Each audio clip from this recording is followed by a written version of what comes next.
Okay, let's unpack this. We all know that feeling, right? You settle down after a long day, tell yourself, okay, just one episode, maybe two, and then bam, hours have just vanished. The remotes become this kind of time-sucking vortex. And look, you are definitely not alone in that. The sources we're diving into today, they reveal something pretty staggering, actually. Adults are now spending a third of their waking hours glued to TV and other online stuff. A third.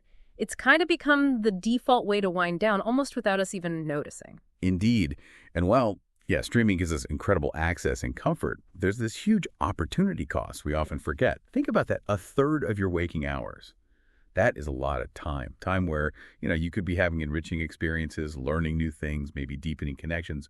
But instead, the screen just kind of takes over as the default. It's not about feeling guilty for watching TV, not at all. It's more about spotting when it shifts from being a treat to, well, a habit that might be quietly pushing other good stuff out. Exactly. So for you listening, our mission today is to really dive deep.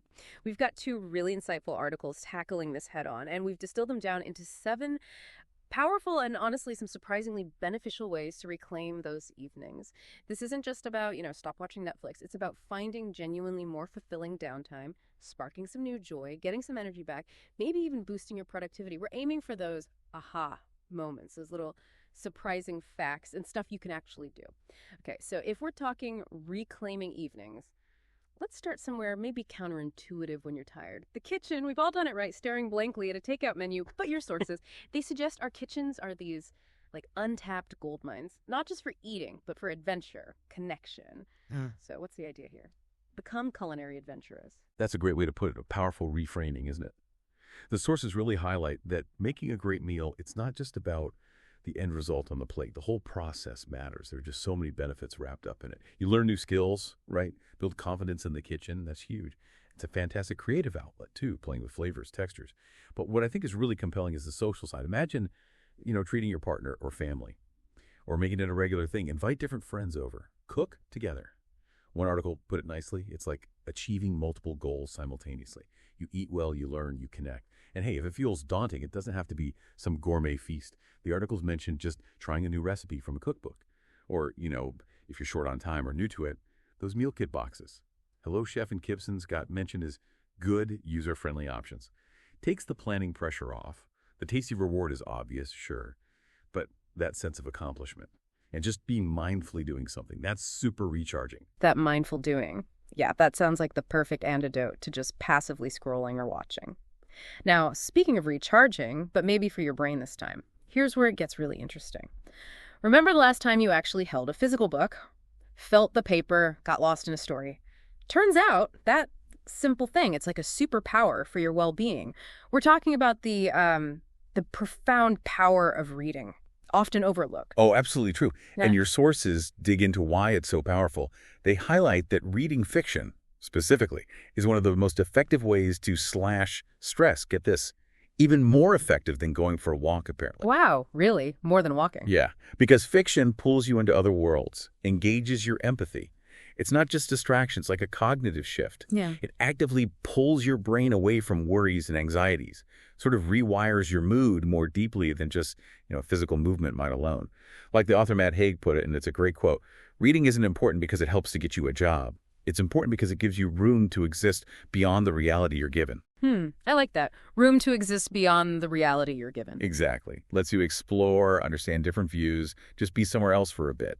And there's a really practical bonus in our screen-saturated lives. A real book is just easier on your eyes. No blue light messing with your sleep, no screen flicker. It's genuinely more restful. Promotes better sleep, too. That makes total sense, especially the eye strain part. Yeah. And the cognitive shift idea, yeah. Different kind of brain work. Okay, so if you are looking for that immediate, almost guaranteed feel-better kick, though, your sources point very clearly towards movement in all its forms. But, if you're wiped out after work, the idea of moving might just feel like, another chore. How do the sources suggest getting past that initial hump? That's the million-dollar question, isn't it? And yeah, the sources definitely address it. The main takeaway is, it doesn't have to be some epic workout. Seriously. Your articles highlight how any physical activity, even just a brisk walk, triggers endorphins, those natural mood boosters. And it helps regulate your sleep cycle, too. That's part of that universal feel-better thing. It's actual body chemistry changing. Right, endorphins, nature's pick-me-up. Totally. And well, yeah, the gym, a class, a run, those are great. But the beauty is the flexibility.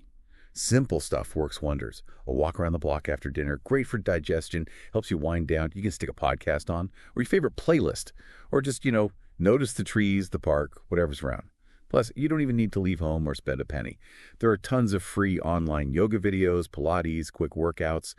Apps like Down Dog are awesome for yoga, or YouTube channels like Yoga with Adriene, brilliant. Free stuff for any level. The consistent finding really is you will always feel better for it. Always. Even if you literally have to drag yourself off the sofa at first. That initial inertia, that's the big hurdle. The payoff is immediate. That's such a good reminder. Movement doesn't equal misery or a massive effort. Just move. Okay, now this next one. This might challenge some of our really ingrained modern habits, especially how we all communicate now, mostly through text, right? This is about getting back to actual human connection through conversation, like on the phone. This is such a crucial point. And the research your sources mention, it's pretty eye-opening. While texting and messaging feel like we're constantly connected, they can actually, over time, harm relationship satisfaction. Really? Harm it? How? Well, think about it. So much communication is nonverbal, right? Tone of voice, pauses, the little inflections, all that is completely lost in text. Leads to misunderstandings, missed feelings, just a shallower interaction, really. So the sources strongly suggest reclaiming the art of conversation. They suggest something simple but kind of profound. Assign yourself a call night once a week. Call night? Yeah. Dedicated time. Pick up the phone, actually talk to someone you haven't spoken to properly in ages, an old friend, a relative far away, maybe even that colleague you only ever Slack. The benefit, it's obvious when you think about it, getting back to real, audible human connection. You get that genuine warmth, that sort of fuzzy feeling afterwards. It's way more meaningful, way more satisfying than just firing off texts. Reminds you what real connection feels like. Sure. I can definitely relate to things getting lost in translation over text. A 5-minute call can fix what 10 texts couldn't. Okay, speaking of engaging differently, if you're looking for a mental workout, but one that's actually relaxing, something that can even, apparently, slow your heart rate, then this next pathway is interesting. Engaging your brain with puzzles and games. Oh yeah, this is a fantastic way to unwind and just shift your focus completely. And you've got options. Whether you're alone or with others, super versatile. For couples or families, like a board game night. Brilliant. The articles mention classics, Monopoly, Uno, Scrabble, even fun, simple stuff like Pass the Pigs. Pass the Pigs. Love that one. Right. And what's really cool, the sources point this out, is that playing board games, it's not just fun. The focused attention, the low-stakes strategy, the social bit, it can actually get your brain into an alpha wave state. It's kind of meditative. Meditative? While playing Monopoly. That sounds unlikely. Huh. Maybe not Monopoly if family tensions run high, but generally, yes. Your heart rate can slow down. Your brain gets a workout, but without the stress of real-life decisions. And if you prefer flying solo, brain games are perfect. Crosswords, Sudoku, jigsaw puzzles, even just a game of solitaire on your phone, though maybe a physical puzzle is better for avoiding the screen. The main idea is just engaging your brain differently. Less passive scrolling, more active, focused, but still relaxing engagement. It's a unique way to unwind. The meditative state thing, that's a great insight. It's not just killing time, it's actively resetting your brain. Okay, now, for anyone seeking that feeling of really connecting with themselves and maybe getting a bit more control over the chaos, these next two ideas kind of go hand in hand. Structured self-reflection, so journaling and planning for tomorrow. Yeah, these two are really powerful practices, and they've become popular for good reason. Journaling, your sources describe it as this brilliant tool for self-reflection. It's more than just, writing Dear Diary. It's about creating space to process thoughts and feelings, writing stuff down, experiences, emotions, even just random thoughts. It helps you look back on the day, spot patterns, gain perspective. Doing it regularly can really shift your outlook, help you feel more in charge of things, less overwhelmed, and also, importantly, be more thankful for the good stuff. Like a mental decluttering. Exactly. It's cognitive offloading, clears the mind. And sometimes, writing things down sparks new ideas or solutions you hadn't thought of. And then sort of flowing from that, taking just a few minutes to plan the next day, that can make a huge difference to how in control and productive you feel. It doesn't have to be some intense schedule. It could just be a simple to-do list, prioritizing a couple of key things, maybe prepping for a meeting, making a grocery list, or even just planning one small fun thing to look forward to. Planning fun things too. I like that. Definitely. The benefit is clear. You set your intentions before bed, less rushing, less panic, less, what do I do now? Feeling in the morning, just a clearer path. So it's about being intentional, both looking back and looking forward. Reduces that morning scramble, makes total sense. Okay. Okay, finally, for those who maybe want to turn that downtime into uptime for their future selves, or maybe just chase a curiosity they've had for ages, our seventh pathway, skill building and personal growth, lifelong learning. This is all about investing in yourself, basically. Could be for very practical career reasons or just purely for personal satisfaction. The sources really highlight how versatile online courses and certifications are now.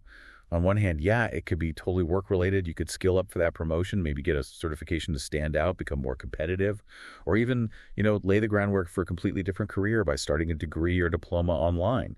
The impact could be massive. Right, really tangible benefits there. Totally. But then, on the other hand, it could just be for fun, for interest. Finally learning how to use that fancy camera properly, learning that language you've always wanted to speak, diving into history or art or whatever fascinates you. It's not just about getting another certificate. It's the joy of learning itself, expanding your horizons, gaining what one article called an extra skill or string to your bow. It transforms passive consumption like watching TV into active development, gives you a real sense of accomplishment, of purpose. Wow, what an incredible range of options for our evenings, really. So what does this all actually mean for you listening right now? It means your evenings.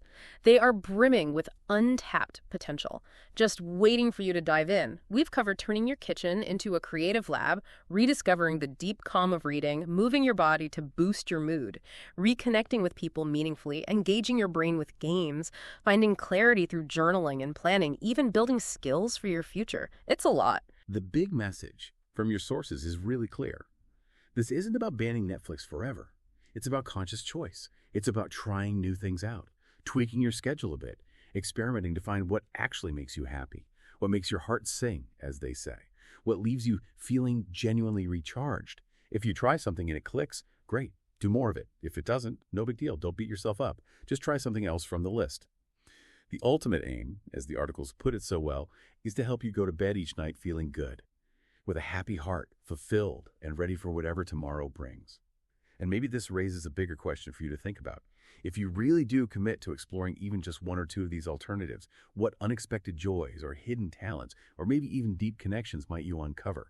Things you didn't even realize were missing from your life. That's the exciting part, isn't it? It's all about the experiment. Maybe just pick one thing from this list that piqued your interest. Try it this week, just for one evening. See how it feels? No pressure. You might just stumble upon your new favorite way to spend your downtime, turning those hours from lost into genuinely revitalizing.